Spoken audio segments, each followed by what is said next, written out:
በስመ አብ ወወልድ ወመንፈስ ቅዱስ አሐዱ አምላክ አሜን። የእግዚአብሔር ቤተሰቦች የድንግል ማርያም የምልጃ ልጆች በእግዚአብሔር ቅዱስ ሰላምታ እንደምን አላችሁ? አሜን። ያያሉ የእግዚአብሔር ስም ዛሬም ዘወትርም የተባረከና የተመሰገነ ይሁን።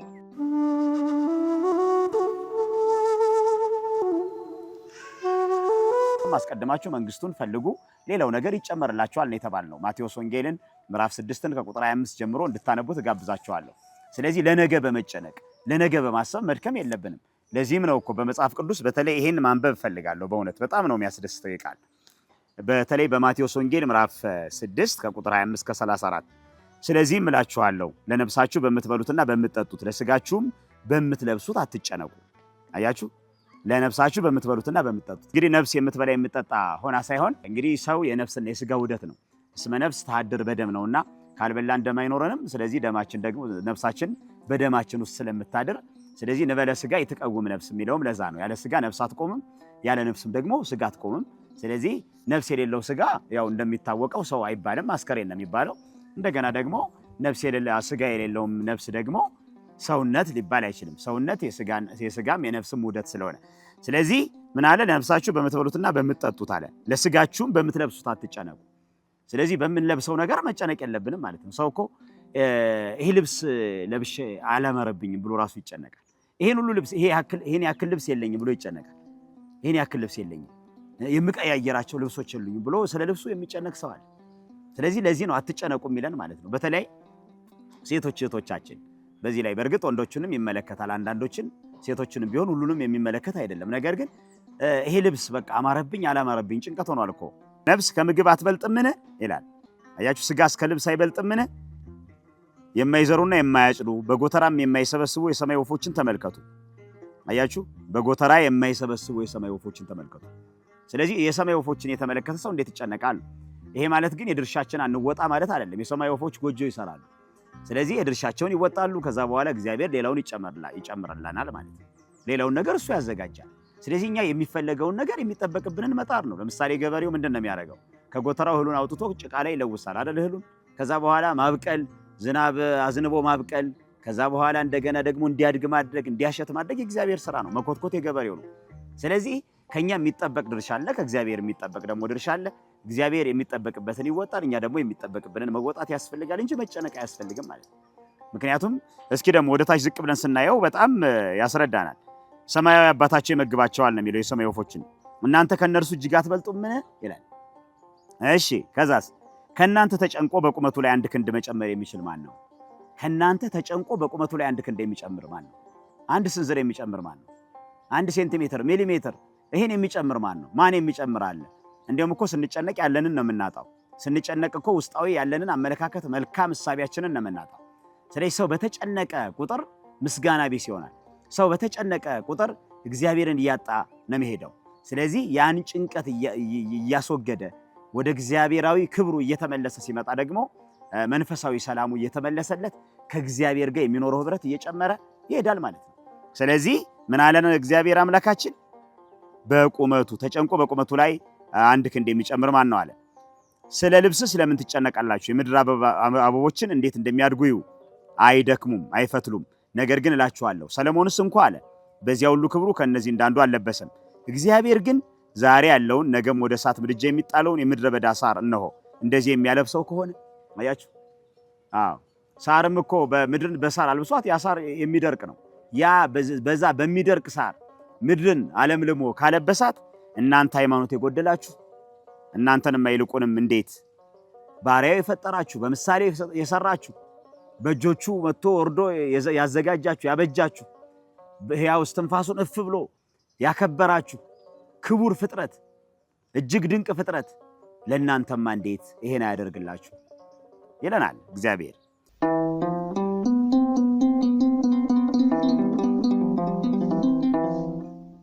እንግዲህ ምን እንበላለን፣ ምንስ እንጠጣለን፣ ምንስ እንለብሳለን ብላችሁ አትጨነቁ፣ ይህንስ ሁሉ አሕዛብ ይሹታልና ለእናንተ ግን አለ ሰማያዊ አባታችሁ ይህን ሁሉ እንድትሹ ያውቃል። ይህ ሁሉ እንደሚያስፈልጋችሁ ያውቃል። እግዚአብሔር የነፍስም የስጋም ፈጣሪያችን ነው። የስጋ ፈጣሪ ወይ የነፍስ ፈጣሪ ብቻ አይደለም። ስጋችንንም ነፍሳችንንም የፈጠረ እሱ ነው። ስለዚህ ሁሉን ነገር ያዘጋጅልናል ማለት ነው። ከኛ ጥረት ይጠበቃል። ሁሉንም ምግብ ለመመገብ ከኛ ይጠበቃል ማለት ነው። ለምሳሌ አንድ ሰው በስጋው ለመመገብ መውጣት መውረድ አለበት። ለነፍሱም ደግሞ ቃሉን ለመመገብ ወደ ቤተክርስቲያን መምጣት አለበት። ቃሉን ለመመገብ የራሱን ጥረት ማድረግ አለበት።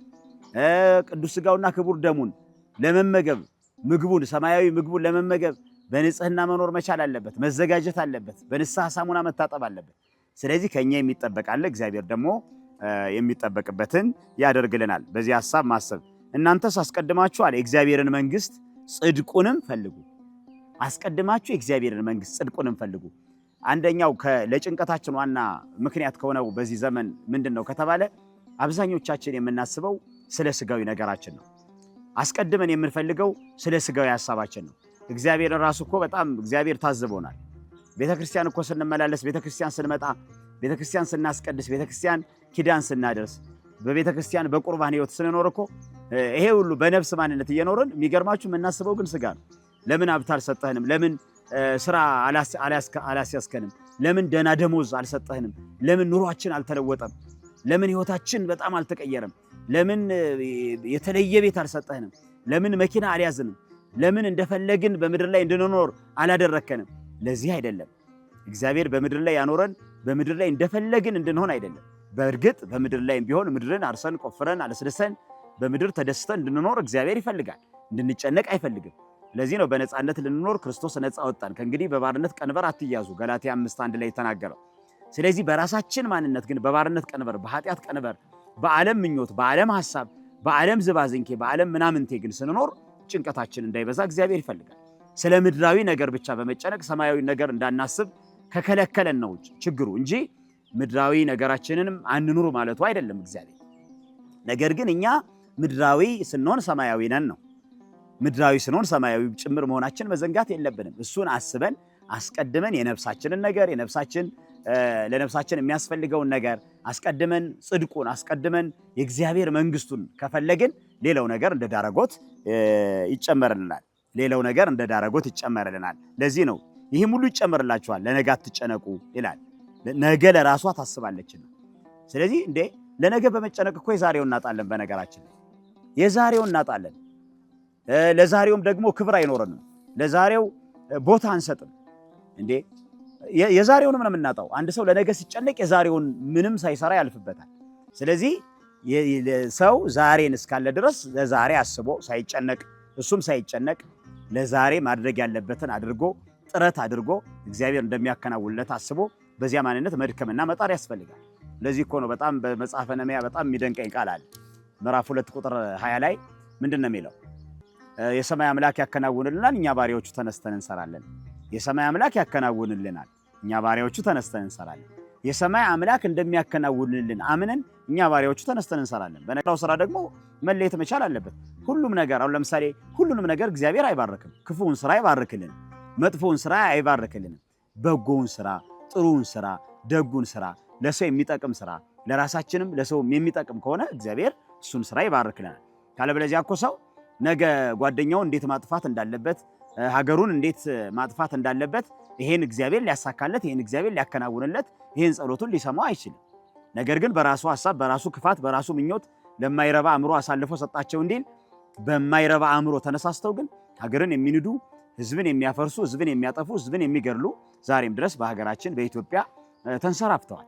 ስለዚህ እነዚህ ሰዎች ጭንቀት የከበባቸው ናቸው። እነዚህ ሰዎች በነገራችን ላይ በክፋት የተጠመጠሙ ወይም ደግሞ ክፋት በውስጣቸው ያለ ሰዎች ናቸው። ለዚህም እኮ ነው ክፋት በራሱ በክፎች መንገድ መሄድ በራሱ ጭንቀትን ይፈጥራል። በክፎች መንገድ መሄድ መዝሙረኛው ዳዊትም ይትቅና ላዕለ እኩያን ወላዕለ ገበርተ ዓመፃ ይላል። በክፎች ሰዎች አትቅና፣ ክፉ በሚያደርጉ ሰዎች አትቅና፣ አመፃን በሚያደርጉ ሰዎች አትቅና። ያኔ በዚህ የምትቀና ከሆነ አንተ በራሱ መንፈሳዊ ማንነት ይጠፋና ወደ ጭንቀት ትዳረጋለህ። ብፁዕ ብእሲ ዘይሖረ በምክረ ረሲያን እያለም በመዝሙረ ዳዊት መዝሙር 1 ላይ የተናገረው ይሄን ነው። በክፎች መንገድ ያልሄደ እሱ ምስጉን ነው፣ እሱ የተመሰገነ ነው፣ እሱ የተባረከ ነው።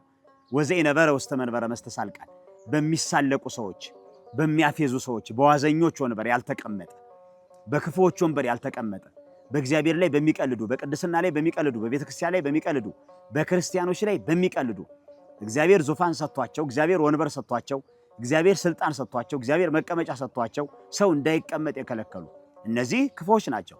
ስለዚህ እነዚህ ሰዎች ሰላም የላቸውም ማለት። እነዚህ ሰዎች በጭንቀት ውስጥ ይኖራሉ። ሲታዩ ጥሩ የለበሱ ይመስላሉ። ሲታዩ ፊታቸው የተቀባ ፊታቸው ያማረበት ይመስላሉ። ነገር ግን ውስጣቸው በክፋት መርዝ የተጠነሰሰ ወይም ደግሞ በክፋት መርዝ የተሞላ መሆኑን መጽሐፍ ቅዱስም ይናገራል። ስለዚህ ላያቸው ጥሩ የሚመስሉ ውስጣቸው ግን በበቀል፣ በቂም፣ በተንኮል፣ በምቀኝነት፣ በክፋት ራሳቸውን የያዙ ሰዎች አሉና እነዚህ ሰዎች ለራሳቸውም ጭንቀት ነው የሚፈጥሩት። በነገራችን ላይ ለራሱ ጭንቀት የሆነ ሰው ለራሱም ደግሞ ለህዝቡም ደግሞ ጭንቀት ነው የሚሆነው እና ህዝቡም ለምን ይጨነቃል ከተባለ የሚመራው በራሱ ተጨናቂ ከሆነ የሚጨነቅ ከሆነ በአግባቡ እግዚአብሔርን ያልያዘ ከሆነ ለህዝቡም በራሱ እንደሚተርፍ ይናገራል።